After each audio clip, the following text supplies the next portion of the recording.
Hello, everyone. Welcome to our new episode. This is Oran, an educator of philosophy based in Austin. I'm here today with my great friend, Tren. Hello, Tren.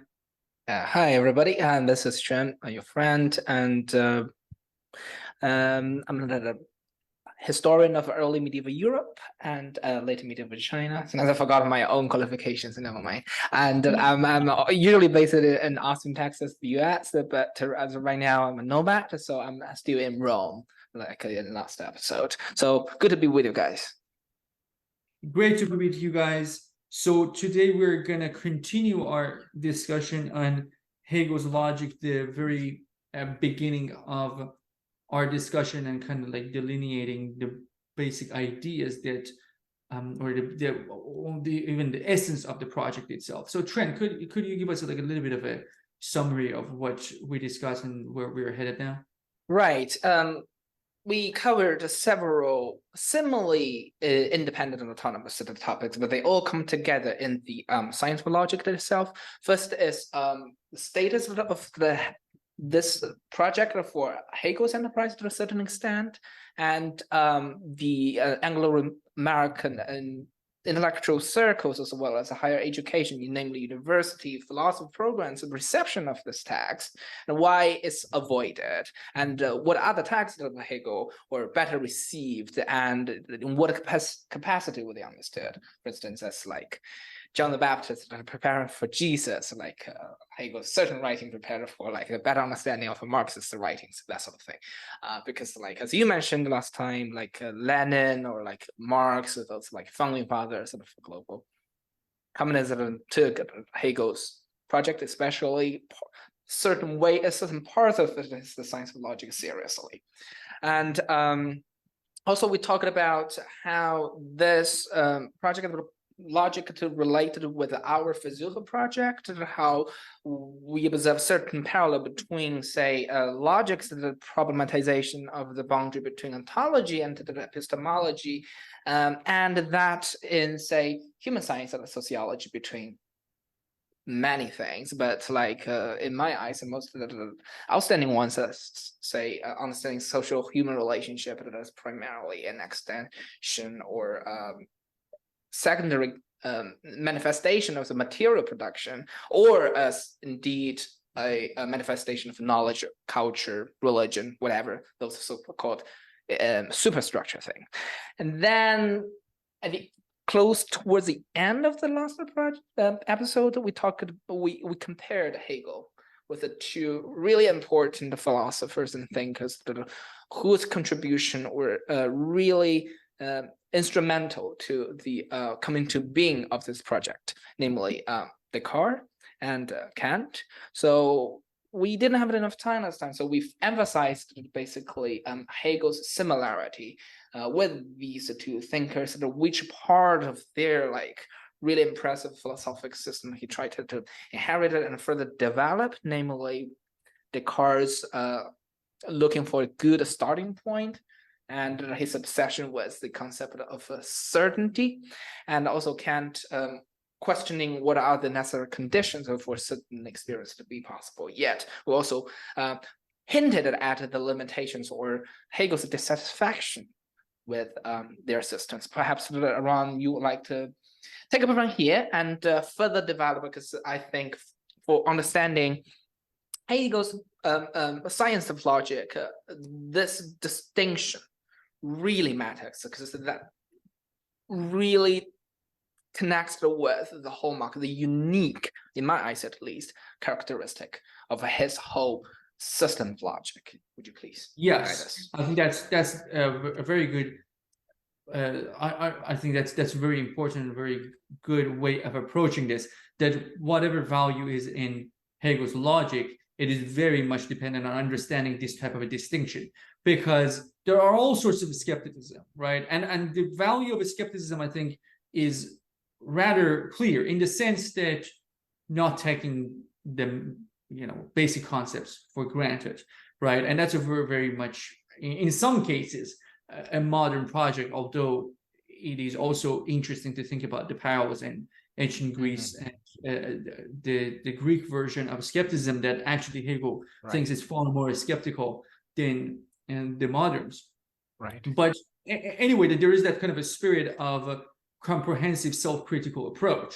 And when it comes to philosophy, that means being self-critical to the extent of reconsidering the very basic meaning of categories or the types of ideas that penetrate all of our discourse, all of those expressions, and not just discourse as something isolated, but our actions as well.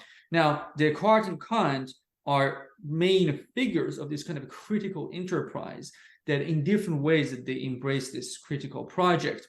What marks the distinction between Hegel and Descartes and Hegel and Kant, as you're seeing in the slide too, from the quotes that we have from the opening of Hegel's Logic by Stephen Holgate. One major point is about this whole idea of certainty, right? And this whole idea of certainty in some way gets related to this epistemology first strategy that has been with us since Descartes. It lives in Kant in a weird way, but it is still there, which is this whole idea that before actually really thinking about, you know, what this concept is, what that concept is, we need to kind of check our instruments, right? And see like whether we are even equipped to think about what, you know, being is, or what the world is, or what we need to establish our limitations first, and then start to think about those concepts. And I mean, there is a very famous image that Hegel employs as this the criticism of this epistemology first strategy, which is referring to scholastics who wanted to learn to swim without jumping into the water. And I think that image is powerful, although it's not enough for criticism, but it is powerful. That what Hegel thinks is that you're already employing all of these concepts. And if you think there is this kind of a meta level space that suddenly the instruments that are gauging the instruments are suddenly working perfectly, then you are betraying your own project. There's never a place that you can start with this purity of instruments or a pure eye that from there you can start and move on. And I think this whole idea of rejection of a pure, firm foundation, a pure certainty as the beginning point is essential in Hegel. And we see this pattern, by the way, in other people, Fichte as well. That Fichte also is critical of Kant, but he's critical of Kant in a rather Cartesian way. Like he wants to find a more firm beginning and derive from there. So there is this whole idea that the beginning must be certain, true, firm, and a ground that everything else is built upon that. That's what Hegel rejects. Because Hegel thinks that no matter what you do, that beginning is going to be, quote unquote, corrupted in different ways. So you got to begin. And we would say that how he wants to begin, that is very different from beginning that is a firm ground. It is actually a beginning that ends up being the least powerful ground. Like it becomes, more and more we understand that it wasn't the right way to think. Right. It's the opposite. The direction is very opposite to especially someone like Descartes, right? The beginning is not the firm ground. The beginning is an entrance to knowing how bad that beginning was. And then we will continue, right? There's a very different spirit. But in a more substantial way, you can say, Hegel's problem with this project is that, okay, it seems like we all, Kant, Descartes, Fichte, so-and-so, we all want to delve into a deep inquiry into basic concepts, right? And at the same time that we do that, we want to answer the question of what these concepts are and how they are connected to reality, right? All of these people want to do that at a very, very basic level. So we share that, Hegel would say. But this is what we don't share, the distinctions. Right. What Hegel thinks is happening in Descartes or Kant is that some distinctions are already presupposed. And because of that, the derivation of the basic concepts is going to be flawed, because very important distinctions are already there. And not that it's not, though the problem is not that they are there, it's that they are never acknowledged as being there, and so it's not dealt with, right? It's just like, yeah, that's just what it is. And in Descartes, and the first quote shows that, in Descartes, that shows itself in the sense that we get into this distinction between I and the world, that is, although seems to be a result of the meditation, but with the obsession with certainty was already there from the very beginning. And for Hegel, and this is something that I've heard from Stephen Holgate, the result of the first two meditations is not I think, therefore I am. It is thinking, being. Yeah. And this idea of I as this separation is itself based on all sorts of assumptions about the distinctions that are implied but not acknowledged in Descartes' account. And in the case of Kant, there are many layers of the problems that Holgate talks about, Hegel talks about, and when we unfold this project, at some point Kant is going to be very at the center of like how he understands, how he equates like thinking with judging, for instance, is going to be something very interesting that Hegel thinks is just an absolute just presupposition with no acknowledgement of why thinking is reducible to judgment. But the part of it that matters insofar as the beginning is concerned is the idea that, okay, the Kant has this whole distinction already in place, that there is us, there are concepts, there is world, and how can we make sure that our concepts like match up with the world if they do, and in what sense they match up, right? Kant's concern is the concern about a relation, and it is already there from the beginning. Not only that, but the way that the world is understood, the world is already understood as filled with objects, right? They're all objects. We're already at the level of thinking about how is experience as experience of objects of experience possible. So when you ask a question of how is experiencing possible, you're already in the position of thinking about a relation, right? You're already talking about how is this relation possible. How could you talk about that relation? Well, you can talk about the relation if you've already assumed the distinction. No problem with the distinction existing, and Hegel is not going to deny that there is going to be a distinction between subject and object. But where did we derive? How did we derive that distinction?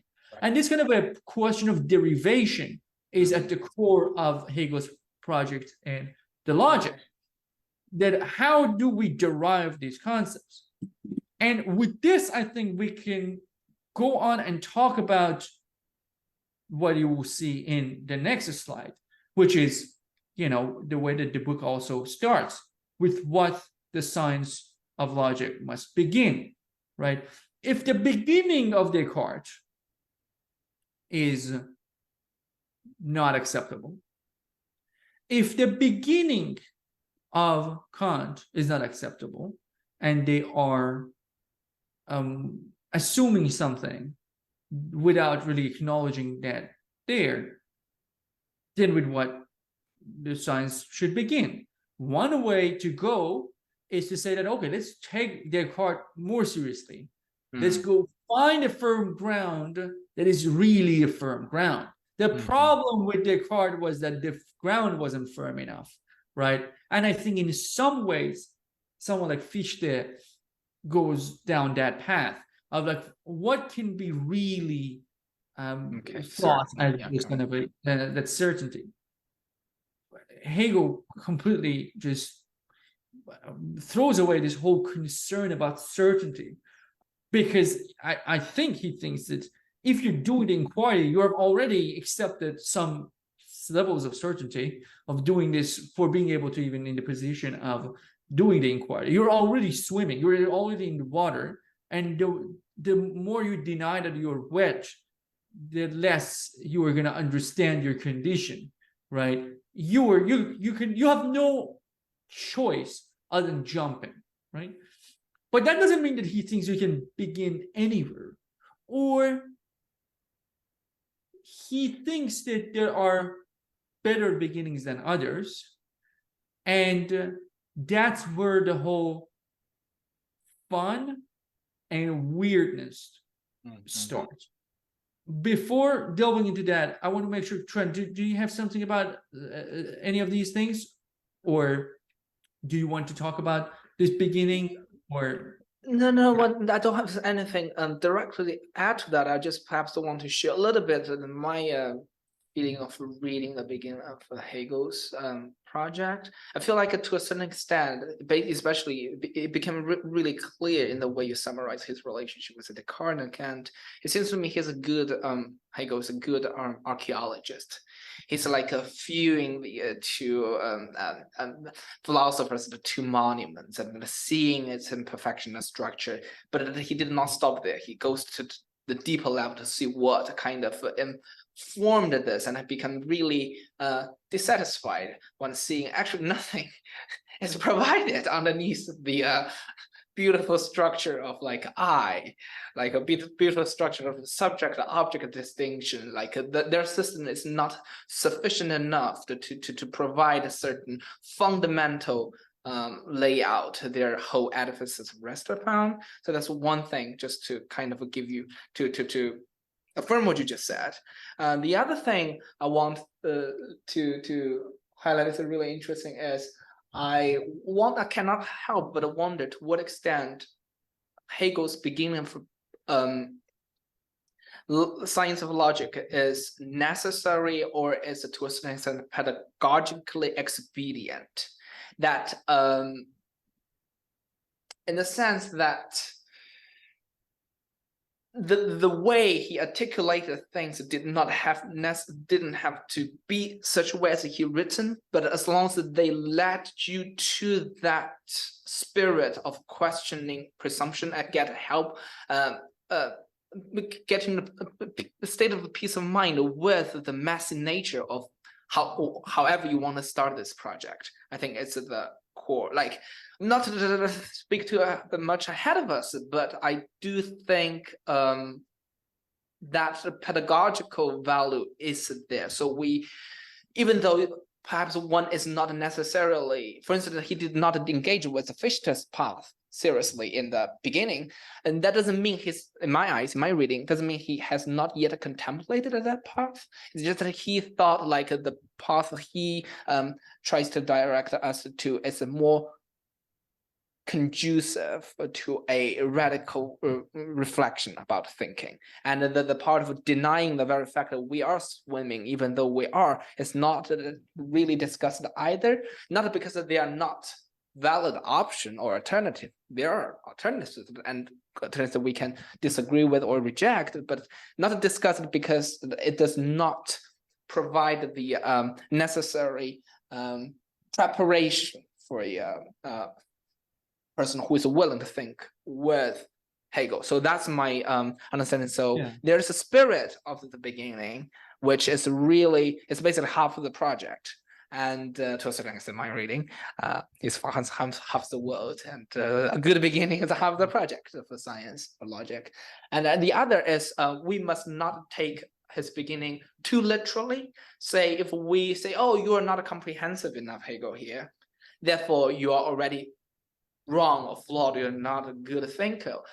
I don't think that's the most helpful way to read his project. We should suspend such like disagreement or judgment about insignificant things, but trying to follow his spirit and see if we want to criticize him, we must criticize him on to what extent he felt the standard he set for himself, instead of to what extent he felt the standard we set for him as in like a sympathetic reader. That's my yeah, like yeah, and I think there are some of these points that we are going to definitely talk about in more directly, and I agree with you that the question of the beginning for Hegel is the spirit of it is important, and I think you could think about many other beginnings of logic based on like some people, for instance, think of phenomenology of the spirit as the quote-unquote beginning of logic, right? So like you can also think about like maybe engage like a criticism of Fichte's approach, for instance, as a beginning of logic. And you can even think about it, I think, that someone who is thinking in the spirit of what Hegel is delineating here could start from somewhere else. But I think there is a point about the beginning that Hegel chooses, that he thinks that if you want to really thoroughly think through this, you have no option other than thinking this through. Well, you have to consider this, right? And this becomes more, I think, concrete if we kind of put together what he thinks the beginning is, right? So this time I want to actually read these quotes that we have derived from the text, and then as a result of that, we're coming together, we have this skeleton, and then there's going to be the layers are coming, right?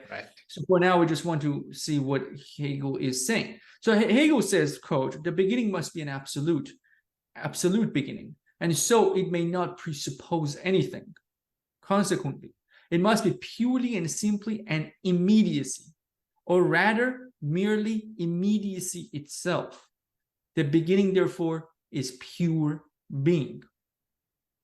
And there is another quote that is from opening of Hegel's Logic that in which Hegel, referring to another text, says, "Thought that sets aside all its assumptions about what it is left with nothing to think but the simple thought that it is." Okay, so let's try to unpack this a little bit. And but my idea is that this unpacking will get more substantial when we start talking about the very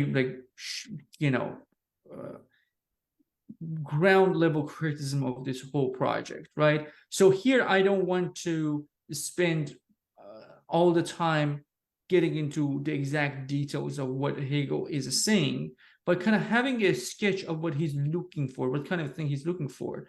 And then when we discuss like what possible problems there is, then in response to those, we are equipped to get a better sense of what he's talking about. So first of all, he wants the beginning to be presuppositionless. That's the first thing that he tells us, right? And as a result, he thinks that means that the beginning must be purely and simply an immediacy, or immediacy itself. We must begin with immediacy. And he gives the name of pure being to that immediacy. Okay, so we must begin with pure being. Now, from the very name of this and the way that Hegel talks about this seems to be completely at odds of what I was talking about, that Hegel is against this kind of a purity that Descartes is looking for as like a firm foundation. He's talking about purity over and over again. So I think it's good to mention like start from like mentioning what is the difference in this type of purity and the Descartes type of purity. I think it's mostly about expectations. Okay. Descartes expects from the purity of the beginning to give him a firm ground based on which he can construct a philosophical system. Hegel is not thinking about this purity as anything like a firm ground. He thinks that if we want to start, where should we start, right? If you want to reconsider all the basic concepts, where should we start? Well, we could start talking about like concept of causality, right? We could start there. We could start with the concept of subjectivity. That's a basic concept. Let's talk about subjectivity, right? The problem with starting in those places, I think, from Hegel's perspective, is that if I'm talking about subjectivity, it seems like that I'm already kind of decided that subjectivity is something different from objectivity. Or if I'm talking about subject, I'm decided that there is an object. And someone with a more critical force could tell me, but why did you presuppose that distinction, right? So I think the way to understand Hegel's idea, where he wants to begin, and forget about the names for a second, is that he wants a beginning that does not assume distinctions, right? That would be the proper beginning for him. So remember his problem with Descartes and Kant. They start with already fixed distinctions between so many things, right? So anything that kind of implies that distinction is a problem, right? Okay? There is another problem, which is if we start from a place that is, mediated, which I'm going to talk about in a second. Sure. Then we are also in a place that we have already assumed something without really showing that that is the case. So this mediation is a very complicated concept in Hegel, but we can think about it in all sorts of ways. That if you think about the beginning as something that is kind of mixed up with our random conceptualizations, maybe it is about a process of relation. Like when we think about mediation, I think at this stage it's just about relation. When you think about a mediated beginning, you are thinking about a relationship that is mediated through something. Right. For instance, mediated through the faculty of understanding, right? And then you start to wonder about this mediator, and you start talking about how it functions, like in Kant, right? That's a lot, right? That's a distinction, first of all, between the two things that are related. As soon as you start introducing a mediation, you have introduced a distinction between these two parts. Right. You see, these two things are connected to one another through something, right? You have a lot of things going on there. And again, that might end up being the reality. And that's, again, it's the very important thing about Hegel's beginning. Hegel's beginning should not be right. That's not what he's looking for. He's not looking for something that is certain. He's looking for something that has very important qualities to it. And one is the point about not presupposing anything. And the other thing is about immediacy, right? Lack of mediation. And I think these two are just saying the same thing, yes, in ways. If you are thinking about the world as something that is absolutely distinct from you, then you're concerned with your relation and how you are mediated. Like, what is your medium through which you get connected to the world, right? Let's get rid of that. Let's get rid of that. Not because getting rid of that gets us to the truth immediately, but why start with that assumption, right? Why not start from saying that, oh, actually, all of these talk about mediation, all of that, this is garbage. All there is pure being. There are no distinctions. It's just is. There is no other thing going on. There is no other distinctions necessary. All of these other distinctions are fabrications. The only thing that exists in this is this undifferentiated, distinctionless, pure being. It just is. Another way to think about this, and then I will see what you want to say about this, is about determination, right?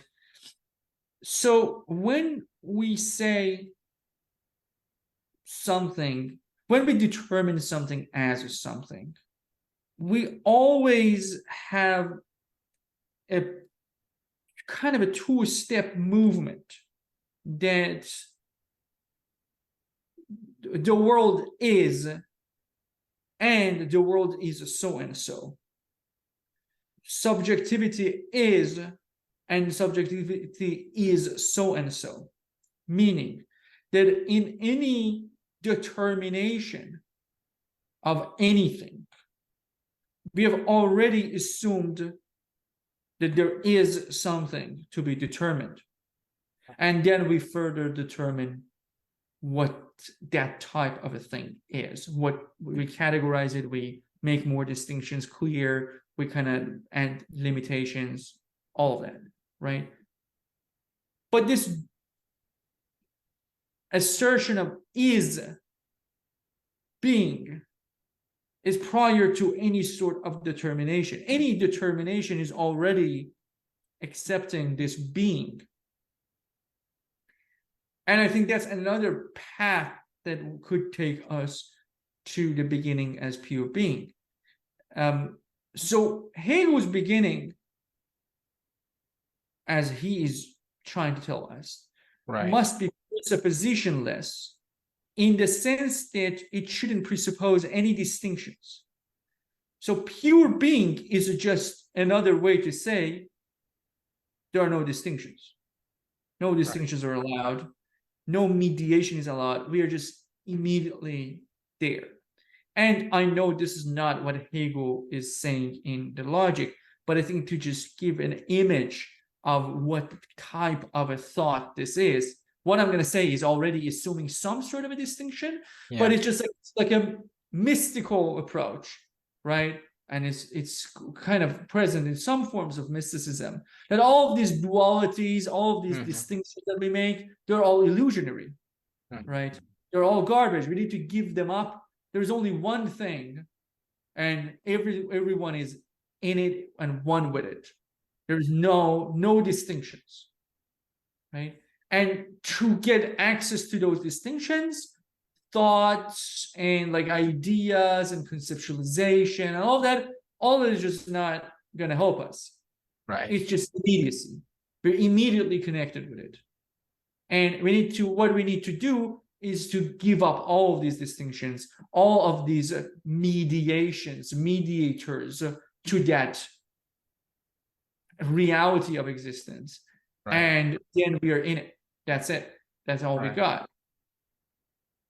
So I want to get to you, and then then we'll move forward. Yes, I think what you explicated is very important, but at this level, I think for those who haven't read the book itself, might need some more concrete metaphor, and that's what I'm about to supply. Just like reiterate what you said. So I absolutely agree with you. The two most important things emphasized in the two quotes, like the beginning must be free, immediate, that the concept of the mediator must not be sanctioned or tolerated to some extent at the beginning. And the second is the determination. it is the two are interconnected, or to a certain extent equivalent, translatable. So think about it in an image, like what is the mediation? That's how I thought through while reading this text. Is imagine I'm a apprentice trying to become a master carpenter, and one day, the first day, I was introduced to the studio. I saw like a pile of wood. I see some like a ruler, some like a knife, whatever. And then that stage, if I'm really ignorant, if I'm really had no idea what is carpentry, then I wouldn't know what is a tool, what is the wood. And but I had Descartes and Kant was like, of course, the first day you start, you're just examining your tool. But Hegel was just asking, how do I know I'm using the wood to sharpen the knife and knife the wood? Like, how did you know that as the absolute beginner? Like, I think he was just saying, there are two things. The first is, as you mentioned, like the medium itself. No, the object of thought and the subject of thought, we are assuming stuff, of course, to make communication possible, was already differentiated at this stage by like kind of Descartes. But more than that, like mediation assumes like among the things external to the subject is also further differentiated into the category of fixed tool, medium or mediator, and the things to be mediated. And the problem is such tool, whatever, in the whole thinking process, the project for the philosophers to think about what is a concept or what is thinking. And the mediator itself is a concept, but it's a fixed concept. It's never examined. It's taken for granted. That's why many of all philosophical projects prior to Hegel are considered not satisfactory by Hegel, because they already had this mediator, and the mediator is never questioned. Descartes the I, ego, or like a consider that a fundamental subject to object relationship. And that's one part of the whole thing. I hope that metaphor would help a little bit. And the second is the determination part, which I struggle a little bit, but I think there's some point to what I'm going to say. Is think about the sentence, like whatever is whatever. Like you can substitute the subject, you can substitute the object, but what must remain for such a passing of judgment or description to be of any meaning is the is, or like that being in different form. And that Hegel is aware that to formulate any thought, whatever, the best way to introduce to this the question of thinking is to look at perhaps it's not necessarily a common denominator, but a feature that is assumed or used in any thinking process, is that you need something to hold the space and make relation a possibility. But that thing itself is free of any specific determination. Therefore, he preserves, in my eyes, only the being part.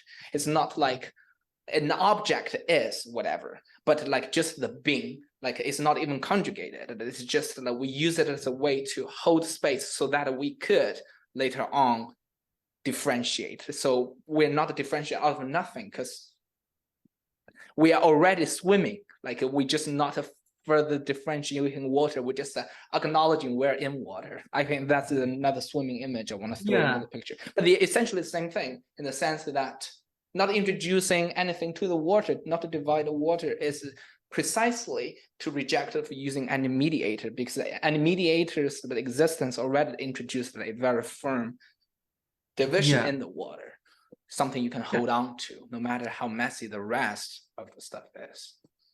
Yeah, I think that's the point about the carpenter. I think that's a very good point in terms of like, how do you know what is a tool and what is the thing itself?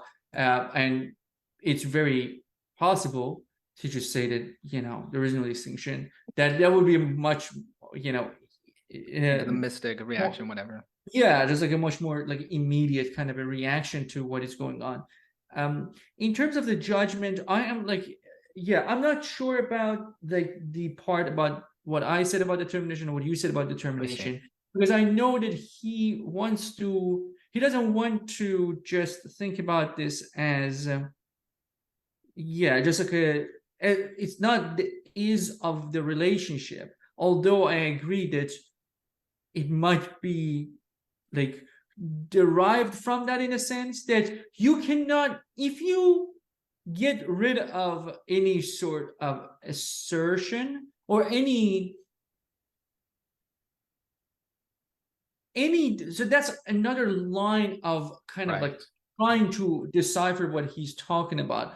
Although I think the main point of it we have talked about, in the sense that it is, immediacy is about this kind of a rejection of presuppositions, rejections of assuming distinctions, and that's all there is. But I think there is another path that we're talking about that is not per se the path that he wants to take, but I think it could be valuable, which is to understand that to determine anything, the category of being becomes the essential category there. Like if you don't have that category of being, then no determination begins. That's the beginning, the beginning of any determination is with is, in one way or another, or it is with is not, which we're gonna see like how that works. But it is without that, you're not determining anything. And that's fine, but you're not there. So kind of like delving into that very, very, very, very basic thing about determination could be a good candidate for the beginning. Although I think Hegel's main justification for it is not that. Main justification of it is just that, when we get rid of everything else, the only thing that is left is immediacy through and through, and that's where we should begin. And also one last thing about this, then we should briefly talk about the next slide, is that when Hegel starts this, we should also accept that the distinction between the concept and reality is also very murky at this point, right? So although we are definitely talking about the concept of being, but this distinction between, we're only talking about the concept of being, not being itself, right? That itself is a distinction that we should get rid of. Again, that doesn't mean that there is no distinction. That just means that we shouldn't, as this kind of a naive, ignorant beginner, an absolute beginner, a real beginner, which is a very, very hard to be that, right? It's like a child of concepts. And I think the example of children could be actually helpful, because sometimes they don't understand, like, this was just a story. Like you tell a story and they're just like, that was the absolute reality. There was no distinctions sometimes. There are no distinction between dreams and reality. There's no distinction between the stories and like facts. They're just like, things are like floating. And I think children are much more in the space that Hegel is like talking about, right? In this kind of like, I still haven't, I don't have any reason to distinguish between these two things. I'm sure like there is like even the points about children in terms of like, they think what they think is also actually something that is immediately real. Like there is no, that kind of a distinction, like, if I think this, it is. And I think that's the space that Hegel is talking about. And I think the example of the carpenter's apprentice is absolutely brilliant because of that, because it employs that. Because, if I'm an absolute beginner in carpentry, when I enter the place, I don't know anything. Like, is this a tool? Is this I don't know anything about carpentry. Everyone knows a little bit about carpentry in reality, and that's the problem with the example. But if you're just like absolutely just take someone from Mars. Or like a tribe that hasn't seen a lab, a chemistry lab. Mhm. They're not gonna know what is the substance, what is the tool, at Mm. least not immediately, right? And I think that's the same type of that distinction is something that is derived, that is not just Right. there, right? And we are gonna go into the details of this later on. But I want to mention the next slide about method very briefly, because we have Right. talked about this a lot with Rose. And Right. this is about like Hegel's quote unquote method. Like Right. what is like, okay, like we start from here, we start from the beginning, and beginning is absolute immediacy, lack of all of these distinctions called pure being. Mhm. And then what are we going to do, right? What are we going to do with that? And you might think that, oh, okay, we are going to apply, a dialectical method, go and find what is the opposite of this pure being, and that will be like whatever, pure nothing, and then we will synthesize the two, and then we'll get to the next one, and then you will do the same, and all of that.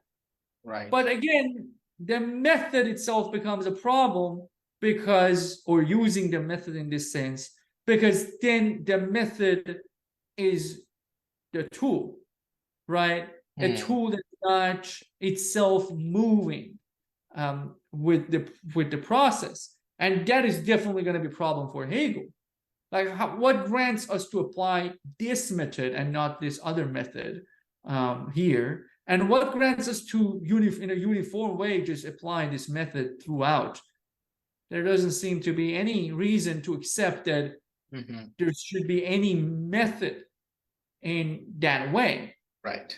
So what Hegel suggests, and Holgate talks about, there is nothing going on. This is like a quote from another book, Philosophy Without Foundations. And it says, insofar as method is that which can, even if only in principle, be justified, formulated, or learned in abstraction from the subject matter to which it is to be applied, Hegel does not have a method, right? So there is nothing, it's in terms of a method that is like a prior thing that we have like a model that, oh, this is how this movement should work. Right. No. Which means that what Hegel is going for is not only this kind of absolute immediacy as the beginning, but he's looking for immanence. Right. Whatever is a problem with, if there is any problem with absolute immediacy, must come as a result of looking at absolute immediacy itself. Absolute immediacy, if it collapses, must collapse based on its own terms. Now, this collapsing based on its own terms, or changing shape based on its own terms, could be thought as a method, but it's not a method in a way that it is like the way that being as absolute immediacy may collapse on its own terms could be absolutely different from the way the concept of identity collapses on its own terms, because the terms are different. We are dealing with a different beast, right? So what Hegel is inviting us is to take this concept seriously, make it explicit what is implicit in it, and then if it collapses on its own, if there is some tension within that concept that points you to a different concept, then move. Then the transition is justified. We have talked about this a lot in Rose. Yeah. And all of these things that we have talked in this episode, they're going to come back again. So don't worry if there are obscurities. And if you want to tell us what those obscurities about, we would like to hear that as well.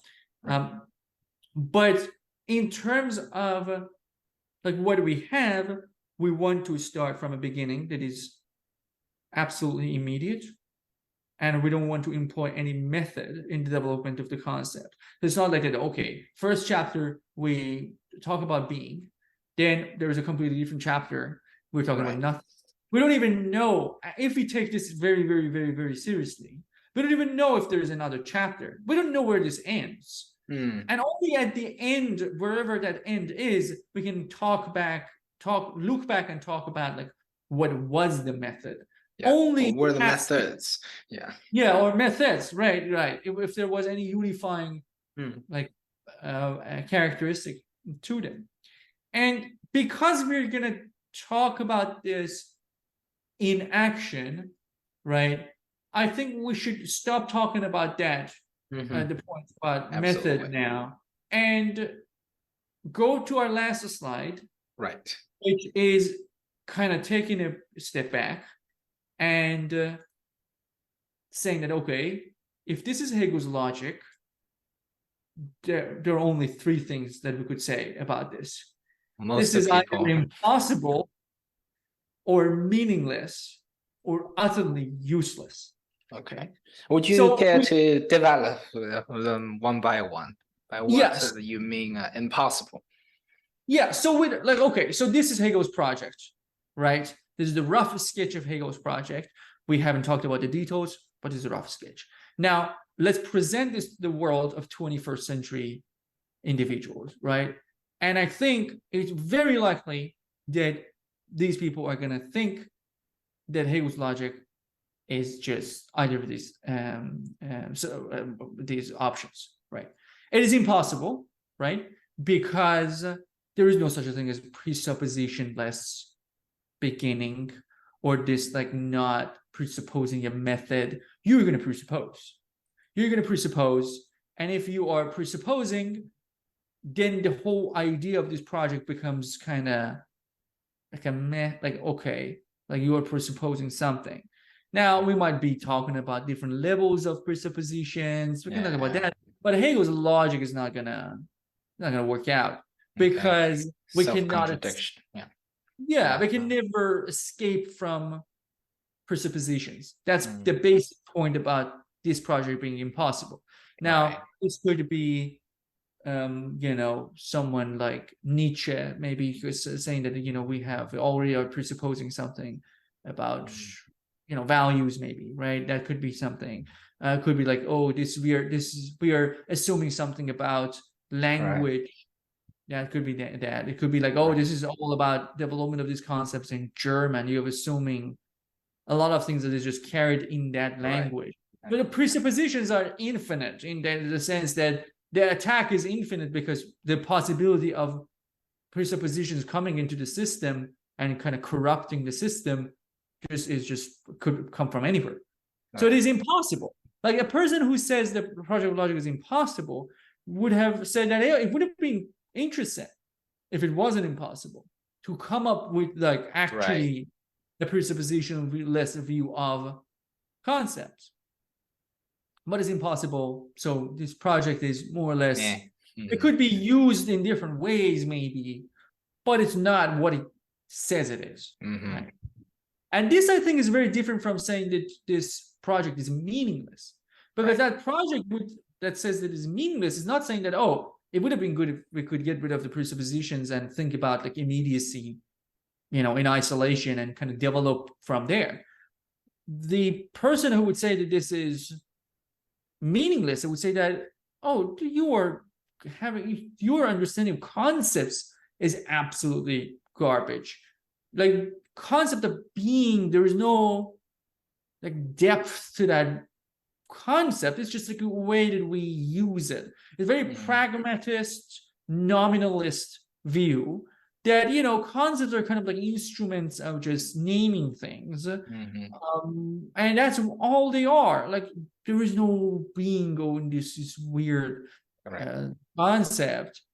Being is just like a name, and we can use it in different ways, in different contexts. It has different, there's no depth in concept of being or becoming or identity. It means all sorts of things in all sorts of contexts. There is no different layer. There's no inquiry. There's no necessary for this inquiry, because concepts are this other thing, right? So in that sense, Hegel's project is just like meaningless. You are taking something seriously that is not serious. You're chasing a ghost that doesn't exist. The last option would be to say that Hegel's logic is just useless. Sure, let's say it is meaningful, and let's say it's possible. We go through these concepts, we kind of filter things out, whatever. Right. Okay. Now we know what being means or what being is. What is a concept? Yeah. Yeah, or what is a concept? Now, sure. Like, okay. Like we could have spent that time developing a cure for Alzheimer's. Like why we should spend time, even if this is absolutely possible and not meaningless, why should we even spend time going to basic concepts? Like, what is this? There are all sorts of like people are dying in Africa, which is the prime We're example. dying everywhere, actually. Yeah, they're dying for all sorts of reasons. And then, this picture of a starvation is always something that comes up in this kind of thing. That you're not contributing to something that is meaningful in that sense. It's not that the logic is necessarily meaningless in the sense that I described, but it's just like it's not relevant. Come on, like we have like political issues, we have financial issues, we have food issues. Let's talk about those things. What is the value of this weird, extremely long, extremely complicated book that you need probably years to study to get a grasp of, and maybe it's even not correct? What is this? What are we doing here? With that, I will rest my case, because these are going to be the questions that we're going to talk about in the next episode. Any final thoughts, Trent? No, I just really like the 3 possible reactions that you anticipate, and it is vital for us as Versuchers, as people who try to connect, say, this kind of abstract, seemingly irrelevant topics with the real life situations to answer those questions, especially the third one, seriously. Because I'm pretty sure a certain Hegel expert would just, we don't need an answer to be a nerd in Hegel's science logic. That's not going to be our position. We'll provide I think, very important response, if not convincing to everybody, to these challenges. Yeah, at least we care about responding, and I think now we have made the full circle from the beginning of this series on Hegel's logic, that we are not technicians of Hegel. If you're technicians of Hegel, you can even think about this text that, oh, it is impossible, we're gonna just study it because we just want to see how he thought, things. That's not what we are doing. If this is impossible, we want to know. If this is useless, we want to know. If it's meaningless, we want to know. We have enough reasons to think that it is none of those, and we will share it with you guys. And we want to know if you find that convincing or not, because that is important. That is important for us. We are not just archaeologists of a text, but we are really thinking about like how it really connects with a whole range of other issues at the individual or the social level that we have. Absolutely. I'm more than eager to explore the text with you, Aaron, and all our listeners. So stay tuned. We're diving into Hegel's Science of Logic in our next episode. See you. Take care.